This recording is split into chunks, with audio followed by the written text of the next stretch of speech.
East of Eden, Chapter 11. Charles had more respect for Adam after he knew about the prison.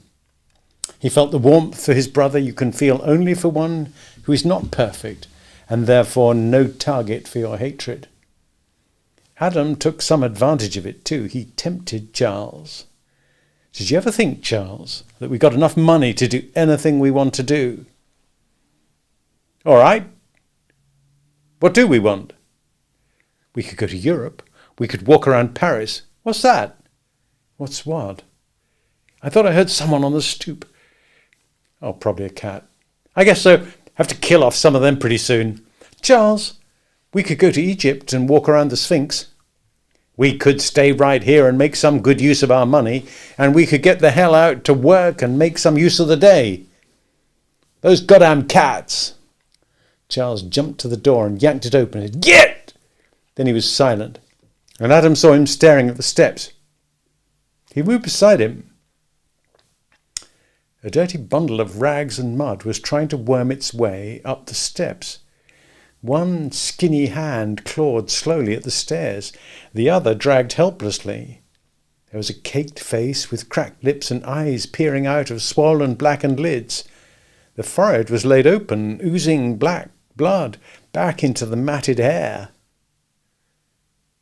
Adam went down the stairs and kneeled beside the figure.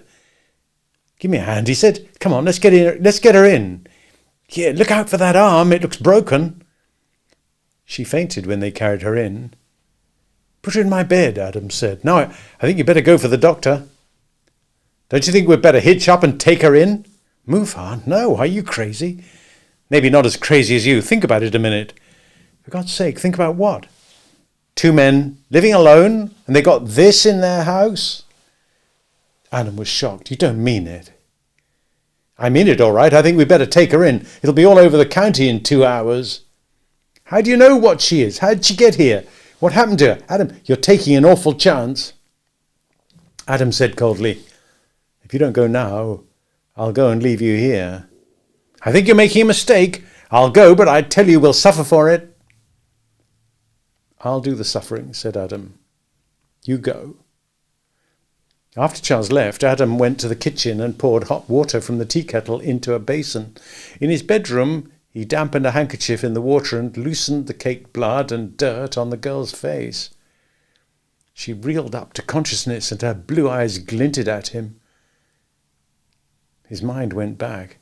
It was this room, this bed. His stepmother was standing over him with a damp cloth in her hand, and he could feel the little running pains as the water cut through. And she had said something over and over. He heard it, but he could not remember what it was. "You'll be all right," he said to the girl. "We're getting a doctor. He'll be here right off." Her lips moved a little. "Don't try to talk," he said. "Don't try to say anything." As he worked gently with his cloth, a huge warmth crept over him.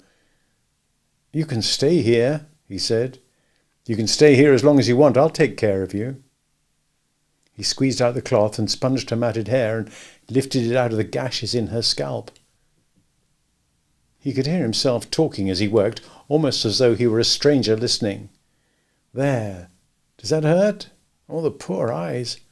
I'll put some brown paper over your eyes. You'll be all right.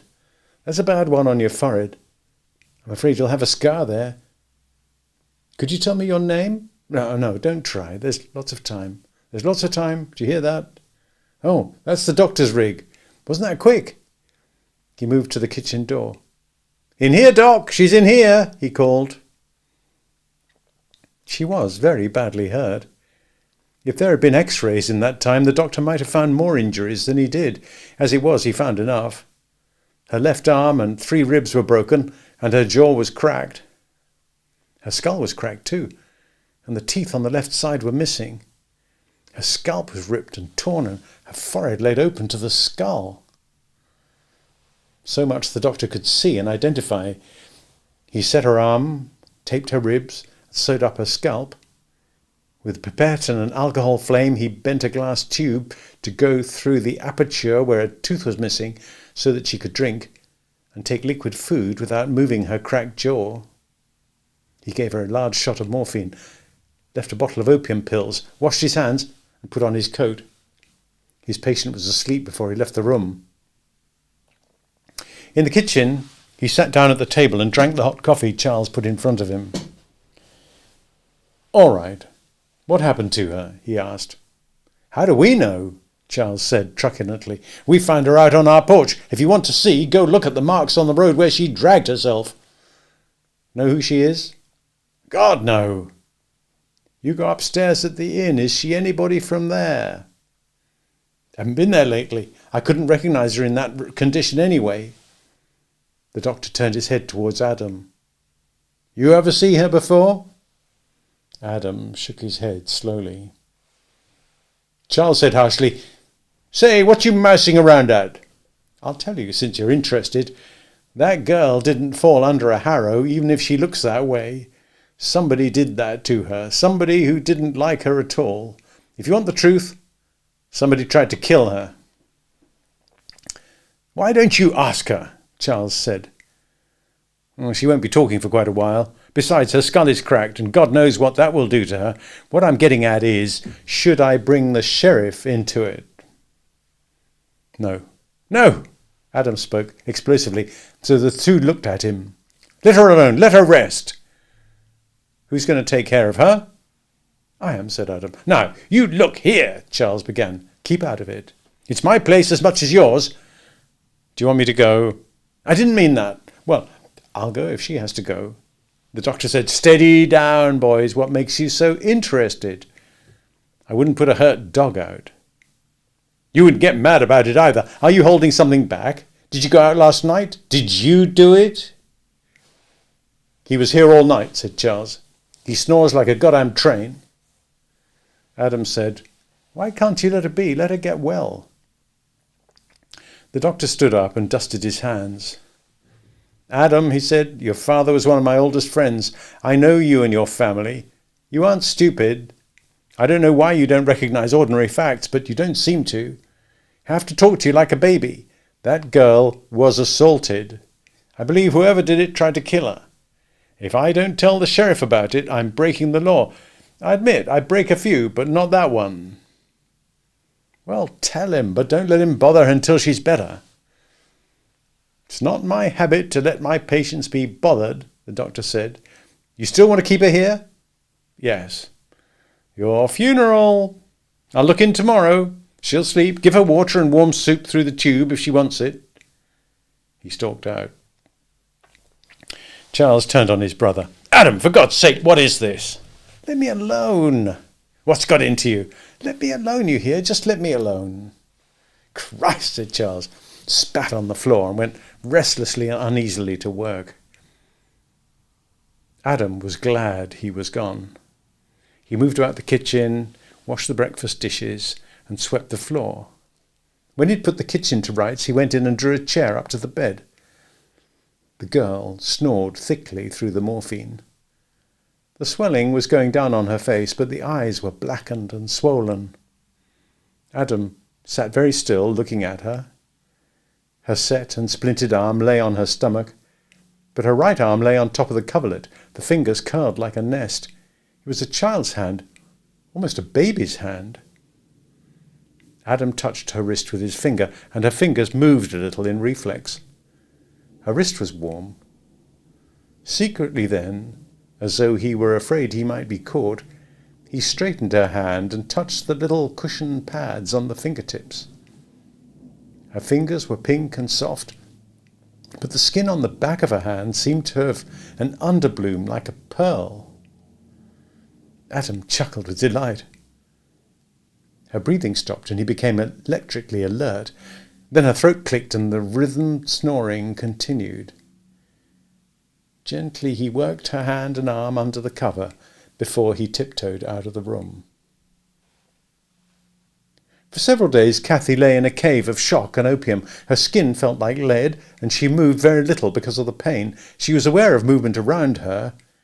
Gradually her head and her eyes cleared. 2 young men were with her, one occasionally and the other a great deal. She knew that another man who came in was the doctor, and there was also a tall, lean man who interested her more than any of the others, and the interest grew out of fear. Perhaps in her drugged sleep she had picked something up and stored it. Very slowly her mind assembled the last days and rearranged them. She saw the face of Mr. Edwards, saw it lose its placid self-sufficiency and dissolve into murder. She had never been so afraid before in her life, but she had learned fear now, and her mind sniffed about like a rat looking for an escape. Mr. Edwards knew about the fire. Did anyone else? And how did he know? A blind, nauseating terror rose in her when she thought of that.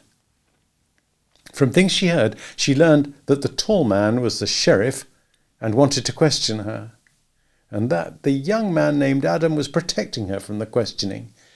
Maybe the sheriff knew about the fire.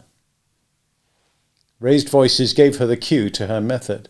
The sheriff said, "She must have a name. Somebody must know her." How could she answer? Her jaw is broken. Adam's voice.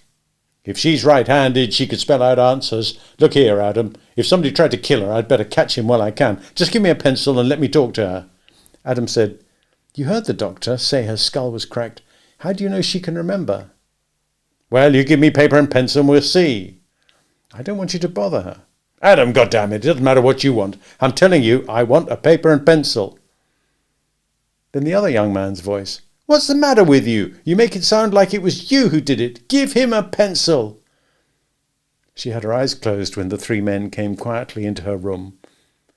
"She's asleep," Adam whispered. She opened her eyes and looked at them. The tall man came to the side of the bed. "I don't want to bother you, miss. I'm the sheriff. I know you can't talk, but will you just write some things on this?" She tried to nod and winced with pain. She blinked her eyes rapidly to indicate assent. "That's the girl," said the sheriff. "You see, she wants to."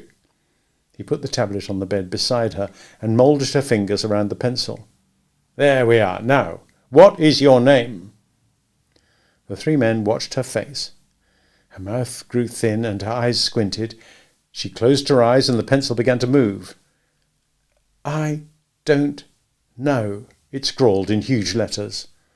"Here, now, there's a French sheet. What do you remember?" "All black. Can't think," the pencil wrote before it went over the edge of the tablet. "Don't you remember who you are? Where you came from? Think!" She seemed to go through a great struggle, and then her face gave up and became tragic. "No.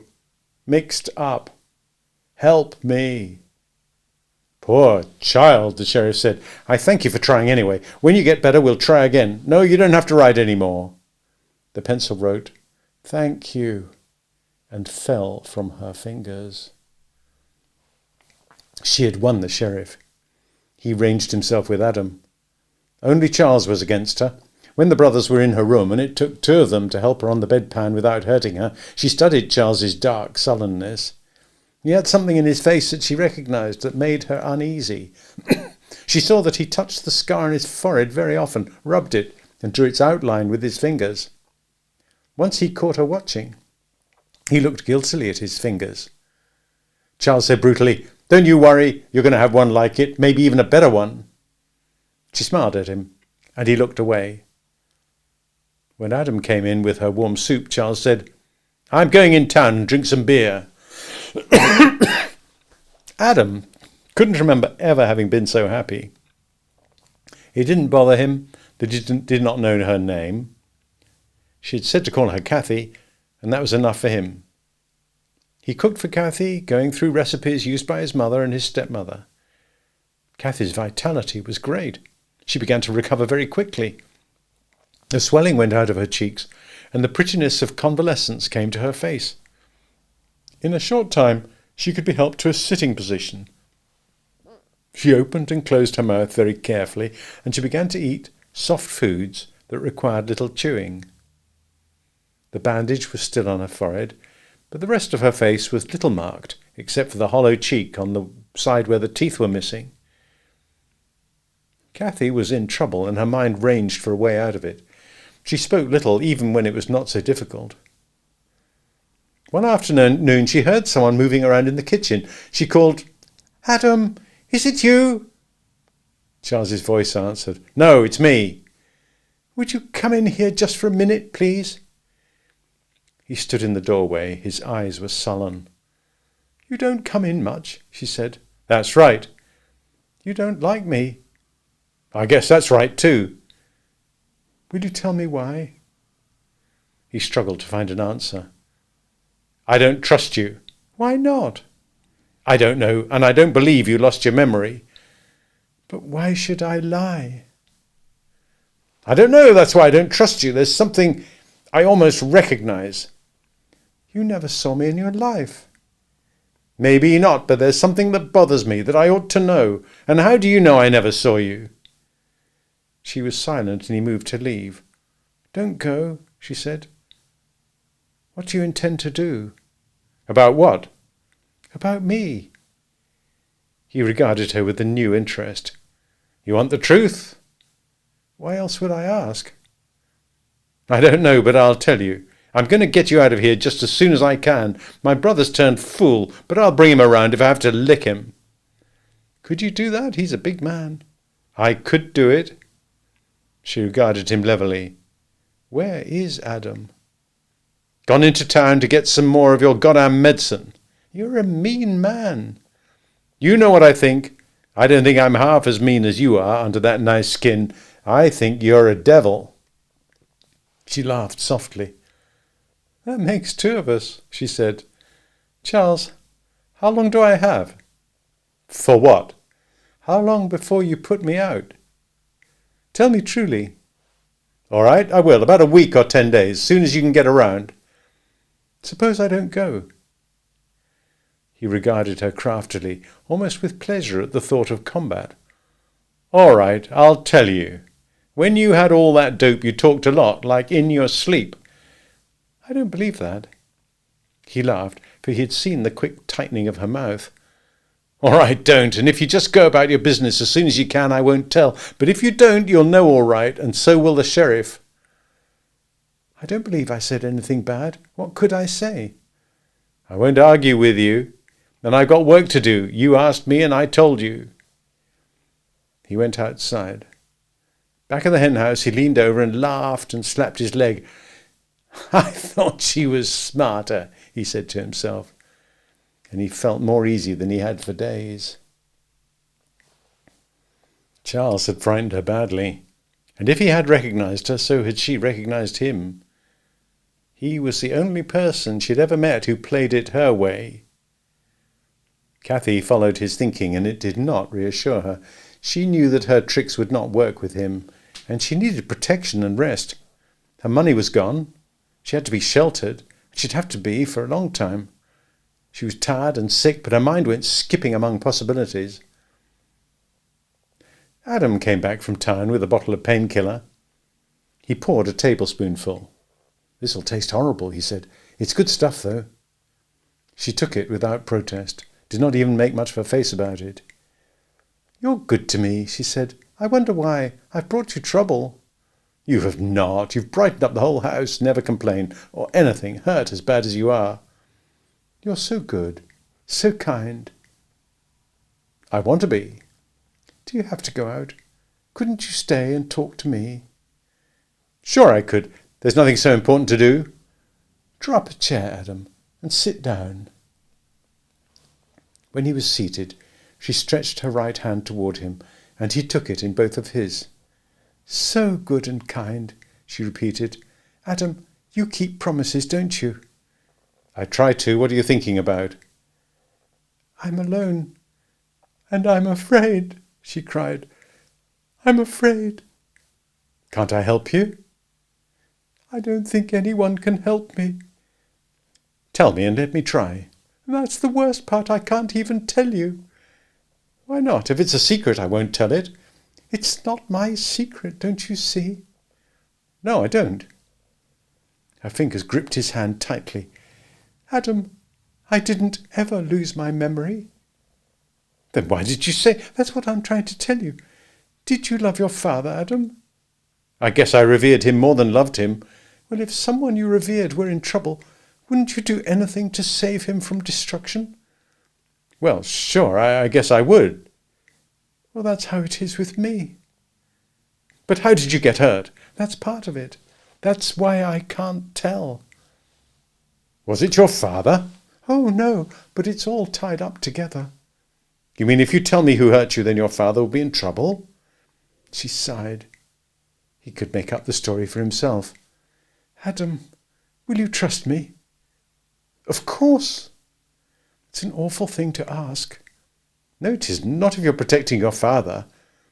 You understand, it's not my secret. If it were, I'd tell you in a minute. Of course, I understand. I'd do the same thing myself. Oh, you understand so much. Tears welled up in her eyes. He leaned down toward her and she kissed him on the cheek. Don't you worry, he said. I'll take care of you. She lay back against the pillow. I don't think you can. What do you mean? Well, your brother doesn't like me, and he wants me to get out of here. Did he tell you that? Oh, no, I can just feel it. He hasn't your understanding. Oh, he has a good heart. I know that, but he doesn't have your kindness. And when I have to go, the sheriff is going to begin asking questions, and I'll be all alone. He stared into space.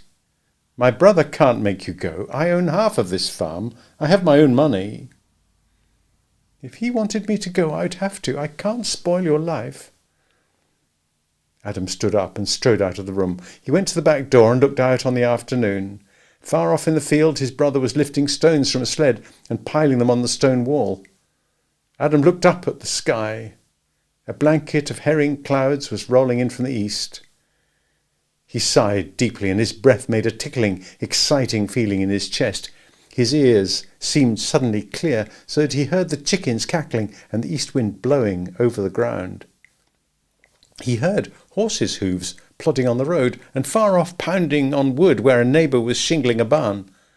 And all these sounds related into a kind of music. His eyes were clear too. Fences and walls and sheds stood staunchly out in the yellow afternoon, and they were related too. There was a change in everything. A flight of sparrows dropped into the dust and scrabbled for bits of food, and then flew off like a grey scarf twisting in the light. Adam looked back at his brother. He had lost track of time, and he did not know how long he had been standing in the doorway. No time had passed. Charles was still struggling with the same large stone, and Adam had not released the full, held breath he had taken when time stopped. Suddenly he knew joy and sorrow felted into one fabric. Courage and fear were one thing too. He found that he had started to hum a droning little tune. He turned, walked through the kitchen, and stood in the doorway, looking at Cathy. She smiled weakly at him, and he thought, what a child, what a helpless child, and a surge of love filled him. Will you marry me? He asked. Her face tightened, and her hand closed convulsively. You don't have to tell me now, he said. I want you to think about it. But if you would marry, I could protect you. No one could hurt you again. Cathy recovered in an instant. Come here, Adam. There. Sit down. Here. Give me your hand. That's good. That's right. She raised his hand and put the back of it against her cheek. My dear, she said brokenly. Oh, my dear. Look, Adam, you have trusted me. Now, will you promise me something? Will you promise not to tell your brother you have asked me? I asked you to marry me? Why shouldn't I? Oh, it's not that. I want this night to think. I'll want maybe more than this night. Could you let me do that? She raised her hand to her head. You know, I'm not sure I can think straight, and I want to. Do you think you might marry me? Please, Adam, let me alone to think. Please, my dear. He smiled and said nervously, Oh, don't make it long. I'm kind of like a cat up a tree so far he can't come down. Just let me think, and Adam, you're a kind man. He went outside and walked toward where his brother was loading stones. When he was gone, Cathy got up from her bed and moved unsteadily to the bureau. She leaned forward and looked at her face. The bandage was still on her forehead. She raised the edge of it enough to see the angry red underneath. She had not only made up her mind to marry Adam, but she had so decided before he had asked her. She was afraid she needed protection and money. Adam could give her both. And she could control him, she knew that. She did not want to be married, but for the time being, it was a refuge. Only one thing bothered her. Adam had a warmth towards her which she did not understand, since she had none toward him, nor had ever experienced it toward anyone. And Mr. Edwards had really frightened her. That had been the only time in her life she had lost control of a situation. She determined never to let it happen again. She smiled to herself when she thought what Charles would say. She felt a kinship to Charles. She didn't mind his suspicion of her. Charles straightened up when Adam approached. He put his palms against the small of his back and massaged the tired muscles. "My God, there's lots of rocks," he said. "Fellow in the army told me there's valleys in California, miles and miles, and you can't find a stone, not even a little one." "There'll be something else," said Charles. "I don't think there's any farm without something wrong with it. Out in the Middle West it's locusts. Someplace else it's tornadoes. What's a few stones?" "I guess you're right. I thought I'd give you a hand." "That's nice of you. I thought you'd spend the rest of your life holding hands with that in there. How long is she going to stay?" Adam was on the point of telling him of his proposal, but the tone of Charles's voice made him change his mind. "Say," Charles said, "Alex Platt came by a little while ago. You'd never think what happened to him. He's found a fortune." "How do you mean?" "Well, you know the place on his property where that clump of cedars sticks out, right on the county road?" "I know. What about it?" "Alex went in between those trees and his stone wall. He was hunting rabbits. He found a suitcase and a man's clothes, all packed nice, soaked up with rain, though. Looked like it had been there some time, and there was a wooden box with a lock, and when he broke it open, there was near $4,000 in it. And he found a purse, too. There wasn't anything in it." "No name or anything?" "That's the strange part. No name on the clothes, no labels on the suits. It's just like the fellow didn't want to be traced." "Is Alex going to keep it?" "He took it to the sheriff, and the sheriff's going to advertise it, and if nobody answers, Alex can keep it." "Somebody's sure to claim it." "I guess so. I didn't tell Alex that. He's feeling so good about it. That's funny about no labels. Not cut out, just didn't have any." "That's a lot of money," Adam said. "Somebody's bound to claim it." "Alex hung around for a while, you know his wife goes around a lot." Charles was silent. "Adam," he said finally, "we've got to have a talk. The whole county's doing plenty of talking." "What about? What do you mean?" "Goddamn it, about that girl. 2 men can't have a girl living with them. Alex says the women are pretty riled up about it. Adam, we can't have it. We live here. We got a good name." "You want me to throw her out before she's well?" "I want you to get rid of her. Get her out. I don't like her." "You never have." "I know it. I don't trust her. There's something I don't know what it's about, but I don't like it. When are you going to get her out?" "Tell you what," Adam said slowly. "Give her 1 more week, and then I'll do something about her." "You promise?" "Sure, I promise." "Well, that's something. I'll get the word to Alex's wife. From there on, she'll handle the news. Good Lord, I'll be glad to have the house to ourselves again. I don't suppose her memories come back." "No," said Adam. 5 days later, when Charles had gone to buy some calf feed, Adam drove the buggy to the kitchen steps. He helped Kathy in, tucked a blanket round her knees, and put another round her shoulders. He drove to the county seat and was married to her by a justice of the peace. Charles was home when they returned. He looked sourly at them when they came into the kitchen. "I thought you took her to put her on the train." "We got married," Adam said simply. Kathy smiled at Charles. Why? Why did you do it?" "Why not? Can't a man get married?" Kathy went quickly into the bedroom and closed the door. Charles began to rave. "She's no damn good, I tell you. She's a whore." "Charles, I tell you, she's just a 2-bit whore. I wouldn't trust her with a bit piece. Why, that bitch, that slut." "Charles, stop it, I tell you. Keep your filthy mouth shut about my wife." "She's no more a wife than an alley cat," Adam said slowly. "I think you're jealous, Charles. I think you wanted to marry her." "Why, you goddamn fool. Me jealous? I won't live in the same house with her." Adam said evenly, "You won't have to. I'm going away. You can buy me out if you want. You can have the farm. You always wanted it. You can stay here and rot." Charles' voice lowered. Won't you get rid of her? Please, Adam, throw her out. She'll tear you to pieces. She'll destroy you, Adam. She'll destroy you. How do you know so much about her? Charles's eyes were bleak. I don't, he said, and his mouth snapped shut.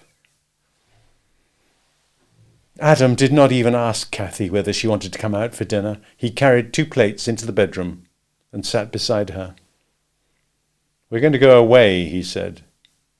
Let me go away, please, let me. I don't want to make you hate your brother. I wonder why he hates me. I think he's jealous. Her eyes narrowed. Jealous? That's what it looks like to me. You don't have to worry. We're getting out. We're going to California. She said quietly, I don't want to go to California. Nonsense. That's why it's nice there. Sun all the time and beautiful. I don't want to go to California. You are my wife, he said softly. I want you to go with me.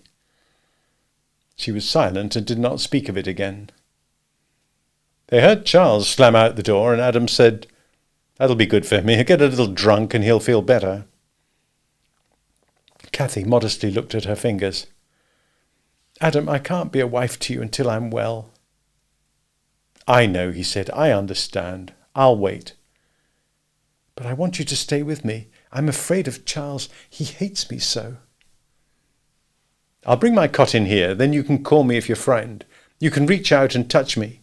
Oh, you're so good, she said. Could we have some tea? Why, sure, I'd like some myself. He brought the steaming cups in and went back for the sugar bowl. He settled himself in a chair near her bed. It's pretty strong. Is it too strong for you? Oh, I like it strong. He finished his cup. Does it taste strange to you? It's got a funny taste. Her hand flew to her mouth. Oh, let me taste it. She sipped the dregs. Adam, she cried, you got the wrong cup. That was mine. It had my medicine in it. He licked his lips. I guess it can't hurt me. No, it can't, she laughed softly. I hope I don't need to call you in the night. What do you mean? Well, you drank my sleeping medicine. Maybe you wouldn't wake up easily. Adam went down into a heavy opium sleep, though he fought to stay awake. Did the doctor tell you to take this much? He asked thickly. You're just not used to it, she said. Charles came back at 11 o'clock. Kathy heard his tipsy footsteps. He went into his room, flung off his clothes and got into bed. He grunted and turned, trying to get comfortable, and then he opened his eyes. Kathy was standing by his bed. What do you want? What do you think? Move over a little. Where's Adam? He drank my sleeping medicine by mistake. Move over a little. He breathed harshly. I already been with a whore. You're a pretty strong boy. Move over a little. How about your broken arm? I'll take care of that. It's not your worry. Suddenly Charles laughed. The poor bastard, he said, and threw back the blanket to receive her.